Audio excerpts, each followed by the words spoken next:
Baik, Assalamualaikum warahmatullahi wabarakatuh. Waalaikumsalam warahmatullahi wabarakatuh.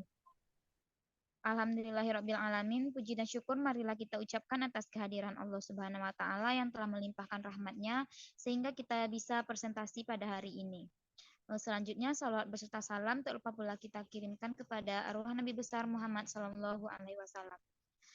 Selanjutnya, yang sama-sama kita hormati itu dosen pengampu mata kuliah pengembangan karir anak usia dini, Ibu Dr. Farida Mayar MPD. Adapun topik yang akan kita presentasikan pada hari ini adalah itu tentang hakikat pengembangan karir. Untuk penjelasan materi yang pertama dipersilakan kepada Saudari Anisatul Mardiah. Kepada Saudari Anisatul dipersilahkan.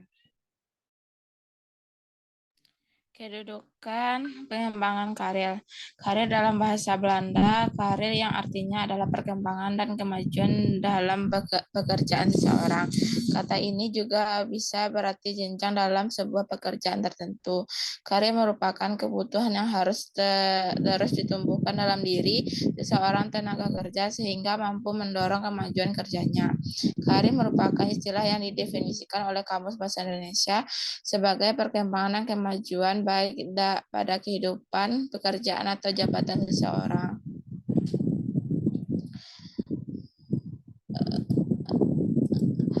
Pengembangan karir merupakan hal yang penting bagi seorang guru dan konselor karena hal ini sangat berpengaruh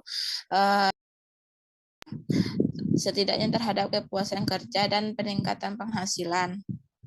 Dengan kata lain, jika karir seorang guru atau konselor meningkat, maka tentu saja pengakuan lembaga yang menaunginya juga meningkat, yang salah satunya dibuktikan dengan peningkatan gaji yang ia terima, dan tentunya hal ini akan membuat ia lebih merasa senang dan nyaman bekerja. Sekian pembacaan materi saya akan berikan kepada moderator. Baik, terima kasih Saudari Anisatul Mardiah. Adapun materi selanjutnya yang akan saya jelaskan yaitu tentang konsep dasar pengembangan karir. Secara harfiah, pengertian pengembangan karir atau career development menuntut seseorang untuk membuat keputusan dan mengikat dirinya untuk mencapai tujuan-tujuan karir. Pengembangan karir merujuk pada proses sepanjang hayat, pengembangan keyakinan dan nilai keterampilan dan bakat, minat, karakteristik kepribadian dan pengetahuan karakteristik kepribadian dan pengetahuan tentang dunia kerja. Pembinaan dan pengembangan karir meliputi yang pertama yaitu penugasan dan yang kedua promosi. Pengembangan karir ini meliputi pengembangan keyakinan dan nilai seseorang berkenaan dengan dunia kerjanya.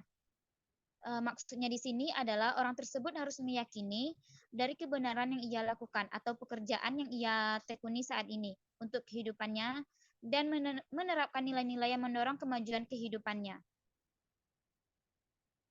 Contoh pengembangan karir seorang guru antara lain yang pertama secara formal, yaitu sebagai tenaga fungsional. Misalnya dari guru SD bisa sampai menjadi dosen. Sebagai tenaga fungsional pindah ke struktural. Dari guru biasanya menjadi seorang kepala kanwil di Diknas. Yang kedua itu secara non-formal. Misalnya menjadi penulis, baik itu buku, novel, ataupun sebagainya. Yang selanjutnya aktif di masyarakat sebagai tenaga pendidik. Dan yang selanjutnya membuka tempat kursus yang berhubungan dengan dunia kependidikan. Misalnya kita membuka tempat pelatihan komputer dan lain sebagainya. Pada sisi lain, Undang-Undang Nomor 14 Tahun 2005 tentang guru dan dosen ada dua alur pembinaan dan pengembangan profesi guru, yaitu pembinaan pengembangan profesi dan pembinaan dan pengembangan karir. Baik, sekianlah pemaparan materi dari saya. Selanjutnya materi selanjutnya akan dijelaskan oleh Saudari Rima Melati. Kepada Saudari Rima dipersilahkan. Baiklah, materi selanjutnya yaitu bagian C, penyusunan program pengembangan karir. Terdapat 5 tahapan pengembangan karir, yaitu yang pertama, grounds, lahir usia 14 atau 14 tahun. Tahap grounds ini merupakan perkembangan kapasitas, sikap, minat, dan kebutuhan yang diasosiasikan dengan konsep diri. Yang kedua yaitu eksplorasi, usia 5-24 tahun. Tahap eksplorasi ini merupakan fase tentatif yang di dalamnya pilihan dipersempit tapi tidak final. Yang ketiga yaitu pendirian usia 25 sampai 44 tahun. Tahap establishment merupakan coba-coba dan stabilisasi melalui pengalaman kerja. Pengembangan karir pada tahap ini sudah pada tataran aksi di mana seseorang sudah mulai masuk pada dunia kerja karir yang ia pilih. Jika memang sesuai dengan apa yang ia cita-citakan dan diinginkan, maka ia akan berusaha menstabilkan diri dalam dunia kerja yang ia geluti. Baiklah, materi selanjutnya saya kembalikan kepada moderator.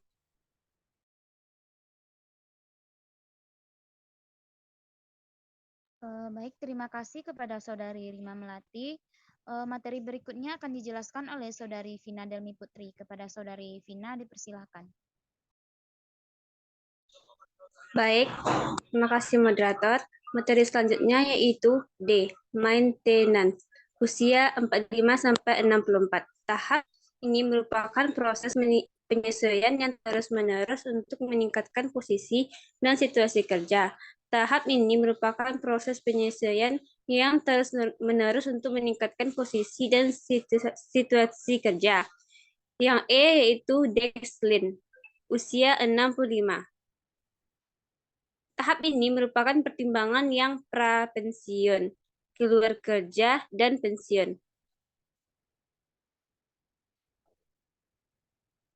Ada beberapa program penyusunan karir. Pertama yaitu materi pengembangan karir di PAUD. 1. Pengetahuan diri. Kedua, pengenalan pada pentingnya konsep diri. Ketiga, keterampilan untuk berinteraksi dengan orang lain. Yang keempat, kesadaran akan pentingnya pertimbangan dan pilihan. Yang kedua, itu eksplorasi pendidikan dan okupasional. Pertama, itu kesadaran atau peningkatan presentasi akademik. Yang kedua, kesadaran akan hubungan antara pekerjaan dan belajar. Yang ketiga, keterampilan untuk memahami dan menggunakan informasi karir. Yang keempat itu kesadaran akan pentingnya tanggung jawab pribadi dan kebiasaan kerja. Yang ketiga itu perencanaan karir, meliputi A. Memahami bagaimana untuk membuat keputusan. B. Kesadaran akan hubungan dengan dirinya sendiri dalam peran kehidupan. Dan C. Itu kesadaran akan perbedaan pekerjaan yang ada dan pilihan kerja yang sesuai untuk pria atau wanita. Yang D. Itu kesadaran akan proses dari perencanaan karir. Yang keempat itu strategi pengembangan karir di taman kanak-kanak. Pendekatan instruksional yaitu terpadu dengan kegiatan dalam proses belajar mengajar secara kurikuler dalam mata pelajaran yang akan diajarkan melalui unit dengan menetapkan tema-tema tertentu. Yang kelima itu pendekatan interaktif, yaitu melalui kegiatan interaktif dilakukan di luar kegiatan belajar mengajar dalam berbagai bentuk kegiatan seperti permainan, konsultasi, dinamika kelompok, kerja kelompok. Yang keenam itu pendekatan dukungan sistem, yaitu dengan menciptakan suasana sekolah dan lingkungan sedemikian rupa, sehingga secara tidak langsung telah memberikan suatu iklim yang menunjang perkembangan siswa. Yang ketujuh itu pendekatan pengembangan pribadi, yaitu dengan memberikan kesempatan kepada siswa untuk berkembang sesuai dengan kondisi dirinya. Pendekatan ini dapat dilakukan dengan memberikan tugas-tugas individu, penelusuran minat dan kemampuan. Sekian materi dari saya kembalikan kepada moderator.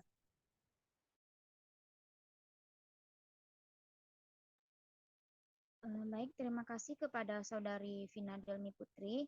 Baik, itulah penjabaran materi dari kelompok kami. Saya sebagai moderator, jika ada kesalahan selama penjelasan materi, saya mohon maaf. Saya akhiri dengan wabillahi taufiq wal hidayah. Wassalamualaikum warahmatullahi wabarakatuh. Waalaikumsalam warahmatullahi wabarakatuh.